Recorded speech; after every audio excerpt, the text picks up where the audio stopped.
Oi pessoal, tudo bem? Bem-vindo a mais um vídeo aqui no meu canal.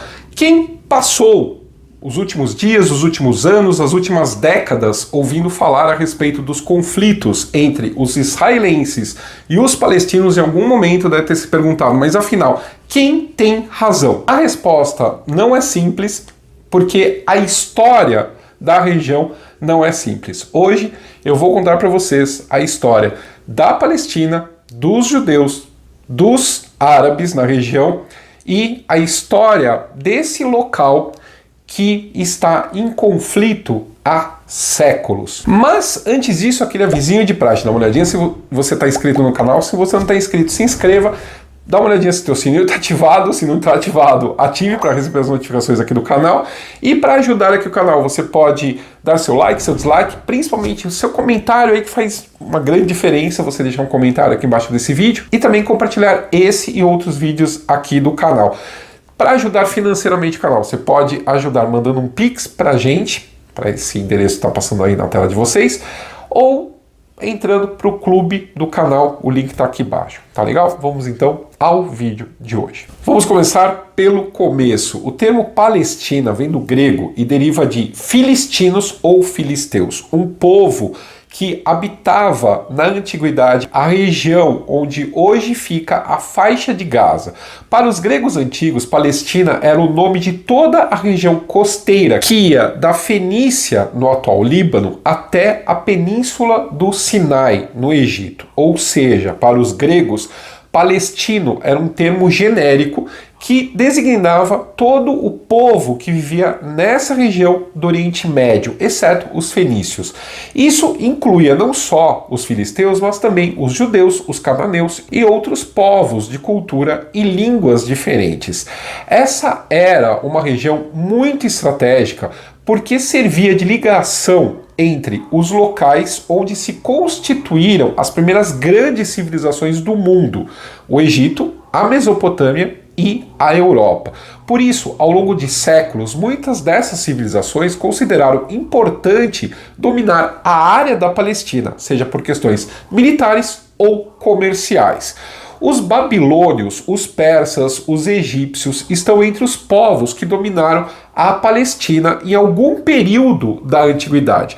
Alexandre o Grande passou pela região e a incorporou em suas conquistas, como eu explico nesse outro vídeo aqui. Depois que o Alexandre o Grande morreu e o seu império foi dividido, quem ficou com essa parte foi um dos seus generais, o Ptolomeu.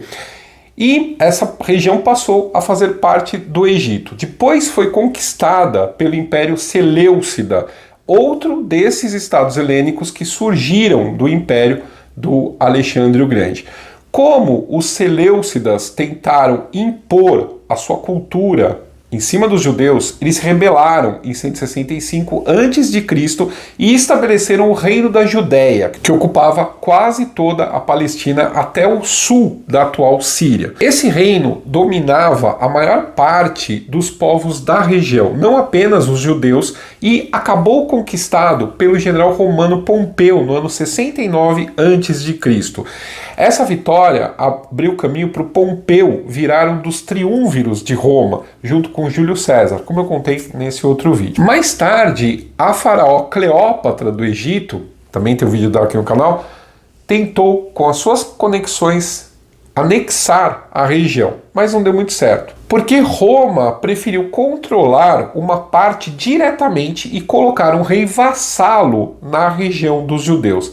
Mais tarde, no ano 6 depois de Cristo, os romanos depuseram esse rei e tomaram toda a Judéia, que se transformou numa província romana.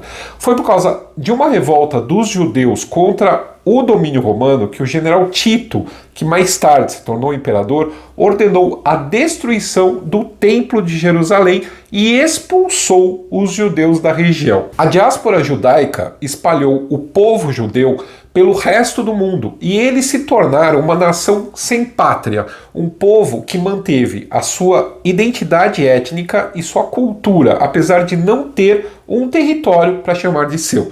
Claro que a Palestina não virou, de repente, um deserto vazio porque os judeus foram expulsos. As outras populações que viviam na região continuaram lá, junto com os descendentes de colonos gregos e romanos que se instalaram na região ao longo dos séculos. Com a divisão do Império Romano, a Judéia virou uma província do Império Romano do Oriente. E em 638 a região foi conquistada pelos árabes. Os árabes, eles têm uma ligação étnica, cultural e linguística com vários povos originários da Palestina, inclusive os judeus.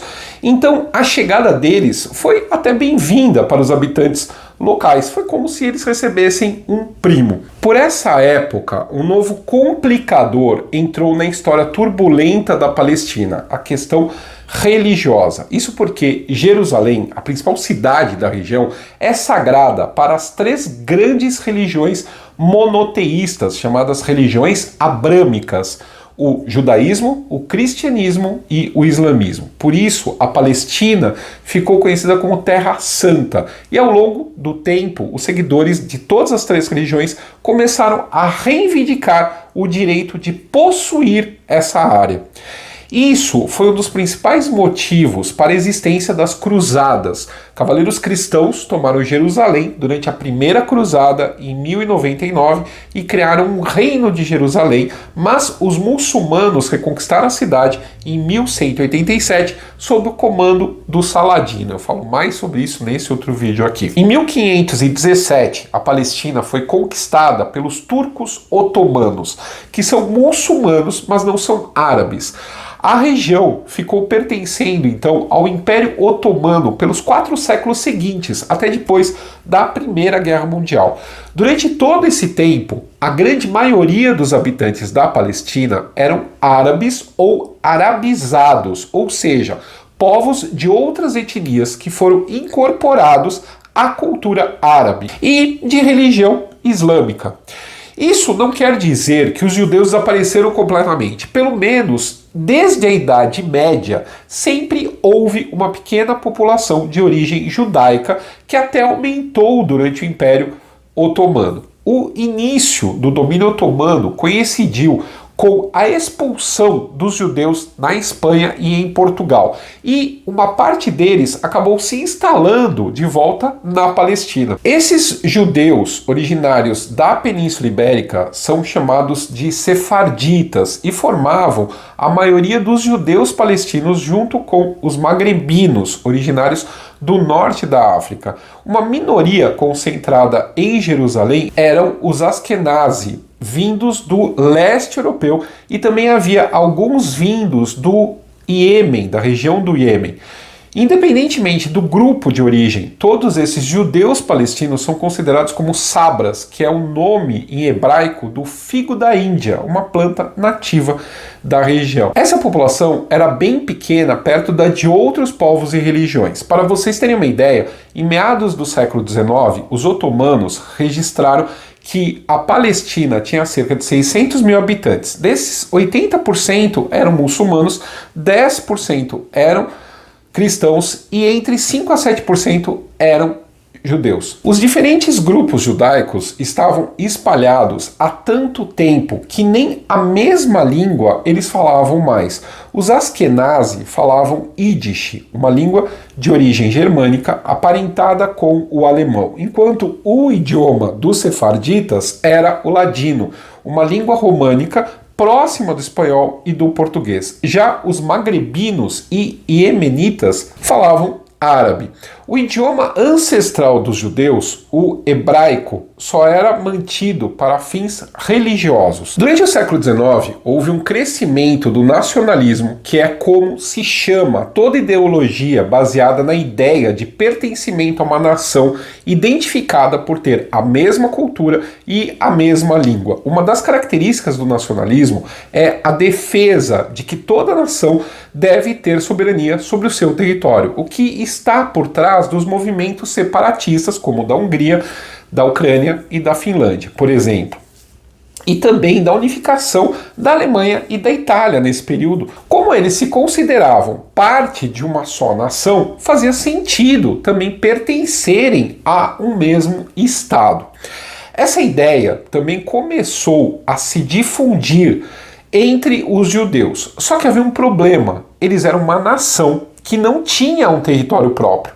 Mas mesmo dentro da religião judaica havia o desejo de voltarem para a terra de origem, a terra prometida por Deus. Por exemplo, durante o Pessah, a Páscoa judaica, tradicionalmente se faz uma oração que começa com "no ano que vem em Jerusalém". Embora muitos judeus considerem que essa referência é metafórica, alguns estudiosos do final do século XIX começaram a pensar nisso de outra maneira. Se todas as nações tinham direito a um território soberano, os judeus também tinham.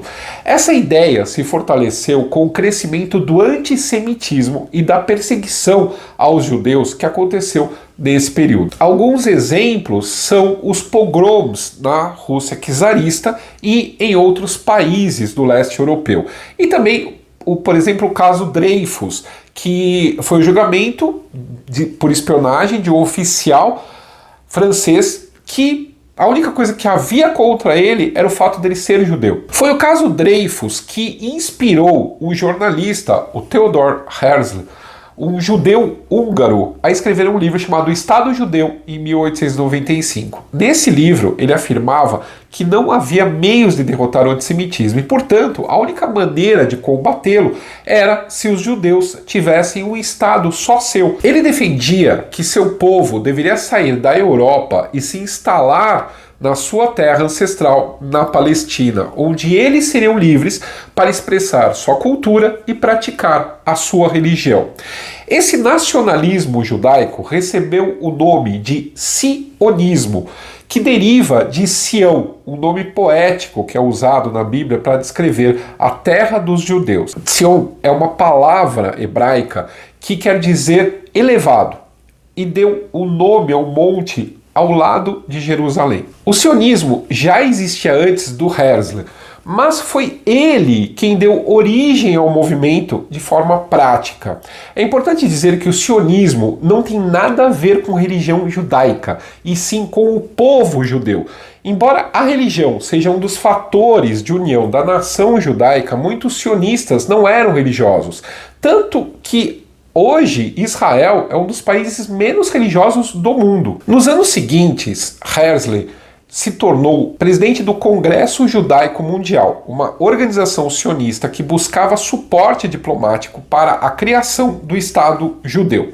Ele conseguiu o apoio de muitos judeus ricos que tinham sido elevados à aristocracia, como a família Rothschild e o banqueiro britânico Sir Samuel Montagu. Ele conseguiu a ajuda dessas pessoas influentes para financiar um projeto de colonização judaica na Palestina, então ainda parte do Império Otomano. Os primeiros judeus a formar assentamentos agrícolas na Palestina começaram a chegar por volta de 1880, mas foi depois da criação do Congresso Judaico que esse movimento ganhou força. Esses assentamentos podiam ser de dois tipos. O primeiro era o moshav, em que cada família recebia uma casa e um pedaço de terra e a venda dos produtos era feita por meio de uma cooperativa. O segundo era o kibbutz, com uma proposta muito mais radical. Tanto a propriedade quanto as decisões eram compartilhadas por todo mundo e o lucro também era dividido igualmente. Era basicamente uma comunidade anarquista. Só que, como eu já comentei, havia um problema nisso tudo. Cada parte da diáspora judaica falava uma língua diferente. A maioria dos imigrantes nos assentamentos tinha o Yiddish como idioma, mas a ideia do sionismo era que ele valesse para todos os judeus do mundo. Quem veio com uma solução foi um linguista chamado Eliezer Ben Yehuda. Ele nasceu na Rússia, estudou História e Política do Oriente Médio na Universidade de Sorbonne, na França, e em 1881 se mudou para Jerusalém com a mulher. Ben Yehuda estava convencido de que os judeus só poderiam ser uma nação unida se falassem a mesma língua. E eles já até tinham essa língua, o hebraico, só que ela não era mais falada há milênios, e até Theodor Herzl ironizava essa ideia dizendo: quem vai saber hebraico suficiente para comprar um bilhete de trem? Até porque a palavra trem não existia na língua hebraica, de tão antiga e fora do uso comum que ela era. Mas nada disso impediu Ben Yehuda, que decidiu que os seus filhos deviam falar hebraico como primeira língua. Ele dedicou o resto da vida a desenvolver o hebraico moderno, até mesmo inventando palavras para coisas modernas que não existiam nos tempos bíblicos, como, por exemplo, trem. Para isso, ele reusou palavras e conceitos antigos, recompondo novos vocábulos. Ou então pegou outras palavras emprestadas do árabe e do aramaico, que são parentes próximos do hebraico, ou mesmo do ladino e do Yiddish. No começo, todo esse esforço parecia em vão, porque poucas famílias copiaram o exemplo de Ben Yehuda. Mas quando os primeiros assentamentos judaicos começaram a se multiplicar, a ideia de tornar o hebraico uma língua comum se espalhou. E em 1903, quase todas as escolas nessas áreas tinham o ensino dessa língua. Enquanto isso, o esforço dos sionistas para criar um Estado judeu na Palestina continuava. Em 1917, durante a Primeira Guerra Mundial, o ministro britânico para assuntos estrangeiros, Arthur Balfour, escreveu uma carta para o Barão de Rothschild, líder da comunidade judaica do Reino Unido, em que afirmava o comprometimento do governo com a criação de um lar nacional para o povo judeu na Palestina. A Declaração Balfour, como ficou conhecida, foi endossada por outros países aliados, mas ela criou um problema com outra promessa dos britânicos. Nessa época, eles tinham conseguido o apoio das tribos árabes do Oriente Médio contra o Império Otomano, com a mesma promessa de apoiar a independência deles naquela região. Então os britânicos tinham declarado apoio a 2 estados na mesma região e que, claro, isso não tinha como dar certo.